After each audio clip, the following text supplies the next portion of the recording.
नमस्कार, स्वागत है आप सभी का योर स्टॉक में। मैं हूं आपके साथ कविता थपलियाल। मेरे साथ मेरे सहयोगी प्रशांत पांडे और अंश बिलवाड़ भी जुड़ गए हैं और अगले 1 घंटे जो हैं हम मिलकर आपको बताएंगे कि स्टॉक मार्केट में, इस तरह के बाजार में आपको कहां किस तरह से रणनीति बनानी चाहिए।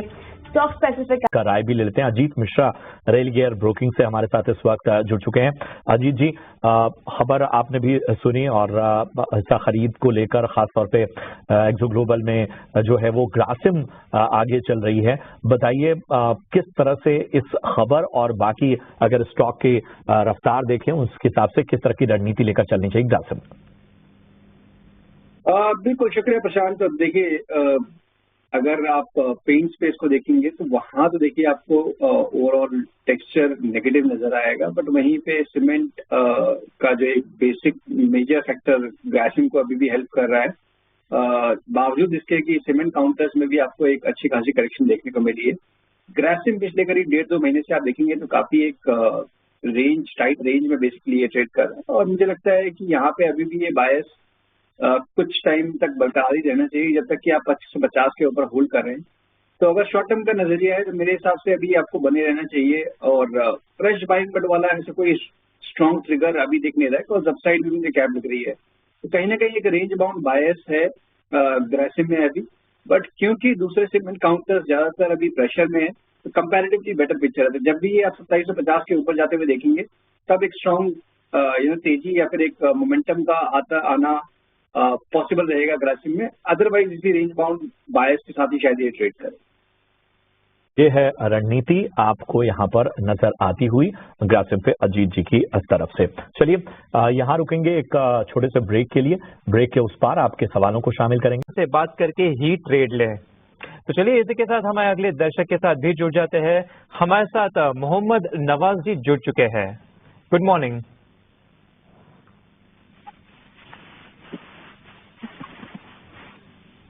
मोहम्मद जी, आपको मेरी आवाज आ रही है? हाँ सर, आ रही है सर। बताइए सर। बताइए कौन से स्टॉक में खरीदारी आपकी? सर मेरी देखो ये अपना पेनी स्टॉक है सर मेरे पास में। हेलो। अच्छा, आपने शायद आईओसी का भी दिया हुआ है। हेलो, मेरी आवाज आ रही है सर? हाँ, आपकी आवाज आ रही है। आपने इंडियन ऑयल का आईओसी का भी दिया हुआ है स्टॉक? हाँ हाँ, आईओसी का भी है सर मेरे पास। तो आईओसी का जो है ना, अभी मैं 80 रुपए पे खरीदारी करा हूँ। अच्छा। हाँ, अभी 138 पे चल रहा है वो जी। तो इसको क्लोज करें या यहीं पे रखें?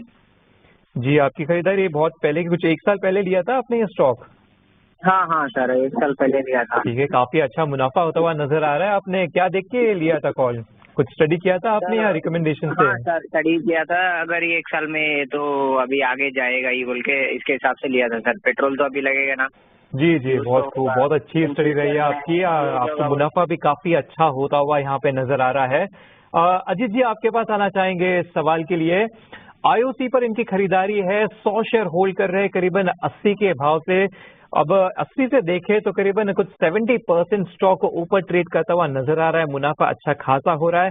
हालांकि रिसेंट हाई से देखें तो काफी गिरता हुआ भी दिखा है, कुछ 25% गिर चुका है, लेकिन फिर भी ये अभी भी 70% के लगभग मुनाफे में है। तो यहाँ पे क्या थोड़ा सा मुनाफा वसूली किया जाए या इतना गिरने के बाद थोड़े से वापस रिवर्सल लेके ऊपर जाने के संकेत दिख रहे हैं? बिल्कुल अंश, देखिए यहाँ पे काफी स्ट्रॉन्ग मोमेंटम था लास्ट ईयर और उसके बाद से हम देख रहे हैं पिछले करीब ऑलमोस्ट 7-8 महीनों से कि एक रेंज, और अब पिछले करीब 1-1.5 महीने से हम देख रहे हैं कि अक्रॉस दी बोर्ड आपको प्रॉफिट टेकिंग नजर आ रही है ओएमसी पैक में। तो यहाँ पे भी उस तरीके का करेक्शन कंटिन्यू होता हुआ नजर आ रहा है और 128 का लेवल मुझे लगता है कि काफी इंपॉर्टेंट सपोर्ट होगा। तो नवाब जी को ये करना चाहिए कि 128 का एक स्टॉप लॉस जरूर मेंटेन करें। उनकी पोजीशन काफी नीचे की है और अगर ये 128 के जोन को होल्ड कर पाता है तो डेफिनेटली दोबारा से इसमें एक बार 160-165 तक के लेवल देखने को मिल सकते हैं आने वाले टाइम पे। तो रिस्क रिवॉर्ड अभी भी फेवरेबल है कि आप लॉन्ग साइड कंटिन्यू करें और 160-165 के पास पे अगर इनका नजरिया शॉर्ट टर्म का है, मीन्स 1 से 2 महीने का, तो वहां पर थोड़ा सा पोजिशन को डेफिनेटली बुक कर सकते हैं। जी बिल्कुल, तो अहम लेवल्स आपको दे दिए गए हैं आईओसी पर। इसी के साथ वक्त एक छोटे से ब्रेक का, आप हमारे साथ बने रहिए।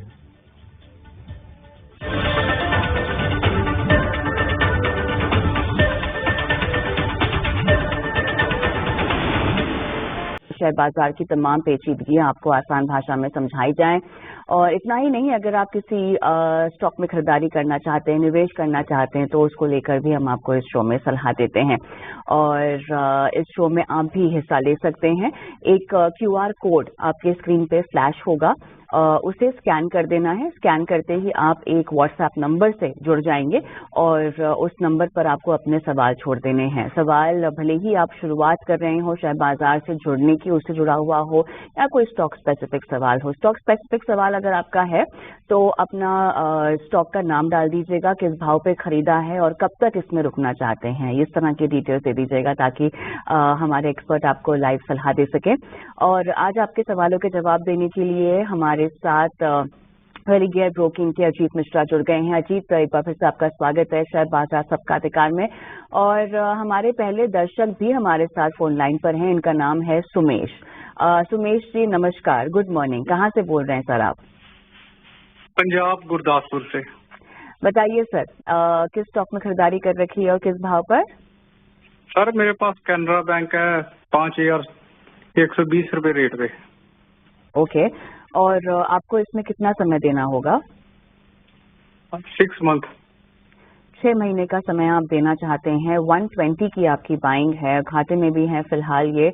क्या सलाह होगी आपकी अजीत? यहाँ पे दो चीजें बहुत इम्पोर्टेंट है समझना कि एक तो PSUs अब थोड़ा सा स्टेबल जरूर हो रहे हैं, बैंकिंग थोड़ा सा स्टेबल जरूर है, बट मार्केट का टोन अभी भी नेगेटिव है। 120 के पास आपने बाय किया है, 105 बेसिकली काफी मेजर रेजिस्टेंस है।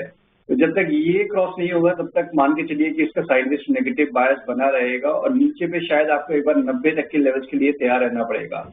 वहीं पे जब भी आप 105 को क्रॉस कर देंगे तब फिर आपको 112 से 15 तक के लेवल्स नियर टर्म में वो देखने को मिल सकते हैं। क्योंकि नजरिया शॉर्ट टर्म का है, मेरे हिसाब से थोड़ा सा ज्यादा कॉशन रखना चाहिए। पोजीशन थोड़ा सा हल्का कर लें और अभी मार्केट करेक्टिव फेज में है तो आपको लोअर लेवल्स पे री एंटर करने का भी एक मौका मिल सकता है, या फिर कंफर्मेशन के बाद आप बाय करें। 110 के ऊपर जब स्टॉक निकल जाए, 105 के सस्टेन करे, तब आप इसको दोबारा से री एंटर करें। कैनरा बैंक पर एक खास रणनीति के तहत आपको आगे बढ़ना होगा। उमेश हमारे अगले दर्शक जुड़ चुके हैं हमारे साथ। तो उमेश नमस्कार, कहाँ से बात कर रहे हैं? जयपुर से बात कर रहा था सर मैं। जी उमेश, बताएं किस तरह से मदद की जाए आपकी? सर 100 शेयर लिए थे जोमेटो के 142 पर। 142 ना कि 242? जी जी नहीं, हाँ 242 सर। ठीक है। तो हाल फिलहाल की खरीद है आपकी लग रहा है? जी जी जी ठीक है। कितना समय और दे सकते हैं उमेश? रोक सकते हैं सर, शॉर्ट टर्म के लिए लिया था मैंने तो। ठीक है। ध्वनि मैं आपके पास आना चाहूंगा। जोमेटो इन्होंने 242 के भाव पे खरीदारी की हुई है। शॉर्ट टर्म का इनका नजरिया बताइए, किस रणनीति के तहत आगे बढ़ा जाए? ध्वनि आप तक आवाज आ रही है? अच्छा ठीक है, ध्वनि हमारे साथ इस वक्त नहीं है। अजीत जी जोमेटो पे जरा राय दीजिए, 242 की खरीद है।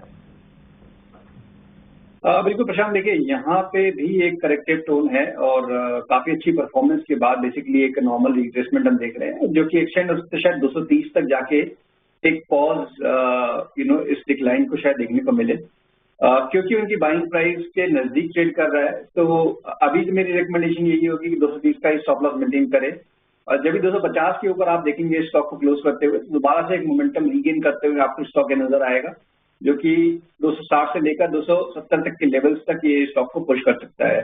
तो रिस्क रिवॉर्ड फेवरेबल है। 230 के साथ स्टॉप लॉस के साथ आप बने रहिए 270 के पोजीशन टारगेट्स के लिए।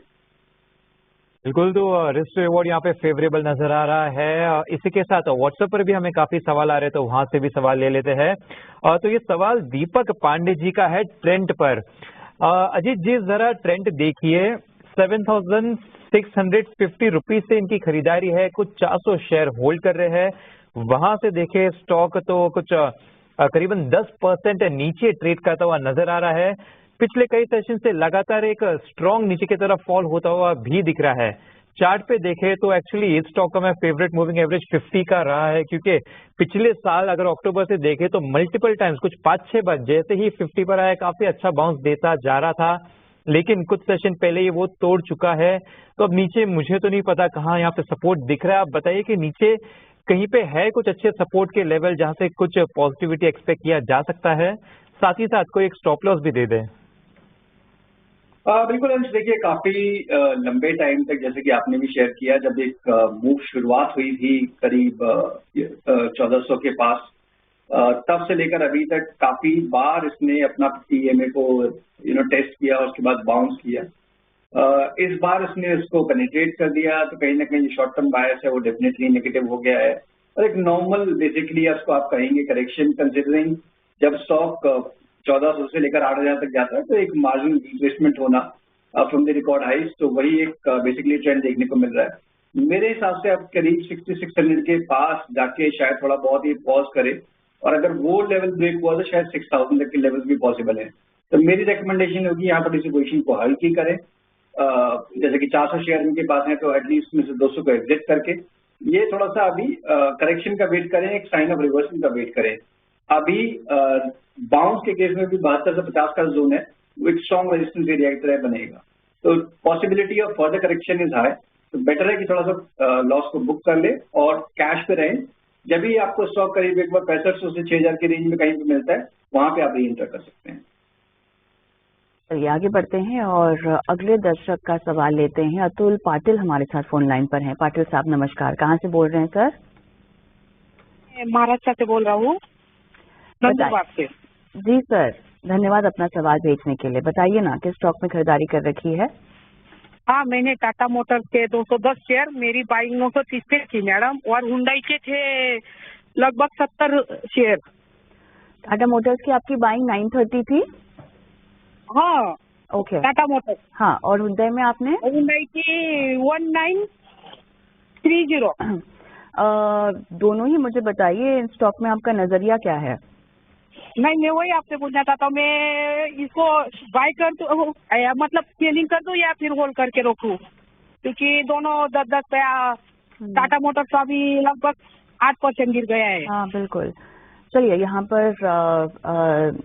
न्यूनतम आउटलुक ही पूछेंगे। अजीत, काफी न्यूज बेस्ड रिएक्शन यहाँ पे स्टॉक पे भी होता हुआ दिखाई दे रहा है। हालांकि इनकी बाइंग प्राइस काफी ऊंची है। अगर टाटा मोटर्स की बात करें 930, कितना समय तक रुकने की आप इनको सलाह देंगे और किस स्टॉप लॉस के साथ? बिल्कुल कविता, देखिए दो चीजें यहाँ पर ऑटो काउंटर्स के लिए। पहला कि ऑटो इंडेक्स आपके लॉन्ग टर्म एवरेजेस के पास ऑलरेडी आ चुका है, और टाटा मोटर्स पिछले कुछ टाइम से अंडर परफॉर्म कर रहा था with in the auto basket, और यहाँ पे रिट्रेसमेंट ऑलमोस्ट लग रहा है कि जैसे कि ओवर हो जाएगी जब भी आप 780 से लेकर 790 के जोन में। तो अभी भी यहाँ करीब 30-40 पॉइंट का डिक्लाइन और पॉसिबल है। तो यहाँ पे अगर आप थोड़ा सा मेरे हिसाब से टाइम होराइजन अपना बढ़ा के रखिए, कॉस्ट टाइम लगेगा रिकवरी में, और 925 से लेकर 50 का जोन वो एक स्ट्रॉन्ग रेजिस्टेंस भी रहेगा रिकवरी के केस में। तो अगर आपका शॉर्टर ड्यूरेशन का है तो रिकवरी को यूज करिएगा, यूटिलाइज करिएगा पोजीशन को रिड्यूस करने में। होंडा देखिए एक रिसेंट लिस्टेड IPO है, ज्यादा डेटा है नहीं अपने पास कमेंट करने के लिए, तो बट हाँ अगर लंबी अवधि का नजरिया डेफिनेटली बने रहते हैं, शॉर्ट टर्म में वॉलिटिलिटी बनी रहेगी। तो ये है राय इस वक्त आपके स्टॉक पे। संदीप हमारे साथ इस वक्त बने हुए हैं गुड़गांव हरियाणा से। संदीप नमस्कार, बताइए किस स्टॉक पे आपका सवाल है? सर मेरा इनॉक्स वाइंड पे सवाल है। 240 की खरीद है, मेरे 1720 शेयर है। कितने? 1700? हाँ 1720। ठीक है, 1720। ठीक है, ये हम थोड़ा ठीक करेंगे। शेयरों की संख्या 1720 है, 240 की खरीद है ना आपकी? जी जी जी जी। तो सबसे पहले तो ढेर सारा मुनाफा आपको यहाँ पर होता हुआ, और काफी शानदार स्तरों पर आपने खरीदारी की। कब आपने लिया था ये स्टॉक? सर ये हो गया 1-2 हफ्ते हो गया, 2-3 हफ्ते। अच्छा अच्छा, ठीक है। हम थोड़ा सा यहाँ पर करेक्ट करेंगे। जो हमने आपको प्लेट दिखाई थी वो थोड़ा सा उसमें कुछ त्रुटियां थी, लेकिन 240 की आपकी खरीद है, थोड़ा नुकसान यहाँ पर होता हुआ। चलिए अजीत जी, 240 आइनॉक्स विंड एनर्जी इन्होंने खरीदारी की हुई है। बताइए किस तरह की रणनीति लेकर आगे जाने चाहिए? बिल्कुल प्रशांत, देखिए यहाँ पे स्टॉक में भी थोड़ा सा आपको प्रॉफिट टेकिंग का बायस नजर आएगा, बट कंपैरेटिवली अगर आप देखेंगे तो इसमें अभी भी स्ट्रेंथ है, कंसिडरिंग कि मार्केट का टोन जिस तरीके से नेगेटिव हुआ है खासतौर से ब्रॉडर इंडाइसेस में। बावजूद इसके यहाँ पे आपको काफी ज्यादा स्ट्रेंथ नजर आ रही है। स्टॉक अभी भी अपनी शॉर्ट टर्म एवरेजेस को होल्ड करने की अटेम्प्ट दिखा रहा है। और साथ ही साथ 200 के पास एक बेस बना के एक रिकवरी देखने को मिली है अभी हाल फिलहाल में। तो अभी तक तो यही लग रहा है कि ये साइडवेज टोन है, बट बायस पॉजिटिव साइड पे है, मींस हर डिप पे आपको बाइंग इंटरेस्ट इमर्ज होते हुए नजर आ रहा है। जब ये स्टॉक 230 के लेवल्स को क्रॉस करेगा तो फिर next leg of the up move के लिए तैयार होगा। 260 जो इसका रिकॉर्ड आई है उसको टेस्ट करते हुए शायद उससे भी ऊपर लेके जाए। तो मेरी राय यहाँ पे बने रहने की होगी, 200 के स्टॉप लॉस के साथ आप बने रहिए। 230 के ऊपर 260 तक के लेवल्स के लिए आप स्कोर कर सकते हैं। तो यहाँ पर आपको खास रणनीति आइनॉक्स विंड पर मिलती हुई अजीत जी की तरफ से। बहरहाल यहाँ रुकेंगे एक छोटे से ब्रेक के लिए, फौरन हाजिर होते हैं कुछ और यांश की। अजीत जी, इनकी होल्डिंग है, एक स्टॉक तो है उज्जीवन स्मॉल फाइनेंस का, अगर यहाँ पे देखें तो 40 रुपए से इनकी खरीदारी है, कुछ 300 शेयर होल्ड कर रहे हैं।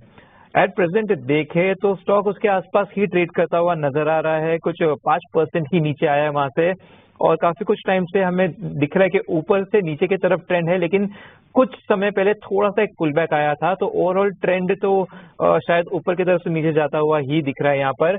दूसरा स्टॉक जो इनका है वो है अशोक लेलैंड पर 200 शेयर होल्ड कर रहे हैं 140 के भाव से। वहां से देखें तो स्टॉक ऑलरेडी कुछ 50% का अपमूव देता हुआ नजर आ रहा है करंट लेवल से। हालांकि अशोक लेलैंड भी ऊपरी स्तर से काफी नीचे गिर चुका है, लेकिन गिरने के बाद भी ये अच्छे 50% गेन में नजर आ रहे हैं। तो यहाँ पे क्या थोड़ा सा मुनाफा वसूली कर लेना चाहिए, या गिरने के बाद यहाँ से एक रिवर्सल एक्सपेक्ट किया जा सकता है? साथ ही साथ उज्जीवन स्मॉल फाइनेंस पर भी बता दीजिए। बिल्कुल अंश, देखिए उज्जीवन स्मॉल फाइनेंस बैंक में तो मेरी रिकमेंडेशन होगी एग्जिट करने की, कंसिडरिंग कि उनके बाइंग प्राइस के काफी नजदीक है। जैसे कि आपने बताया स्टॉक का ट्रेंड अभी भी नेगेटिव बना हुआ है, और इस तरीके के मार्केट सिनेरियो में जहाँ पे कि आपने पीएसयूज और प्राइवेट बैंक्स में बहुत सारे काउंटर्स ऐसे हैं जो अपने 52 वीक हाई के पास ट्रेड कर रहे हैं, तो इस तरीके का काउंटर जहाँ पे रिलेटिवली अंडर परफॉर्मेंस चल रही है वहाँ पर बने रहने का कोई लॉजिक नहीं है। यहाँ से वो फेडरल बैंक या सिटी यूनियन बैंक इसमें शिफ्ट कर सकते हैं। अशोक लेलैंड की बात करें तो काफी अच्छे लेवल की उनकी बाइंग है, अभी भी उनको अच्छे रिटर्न्स आ रहे हैं।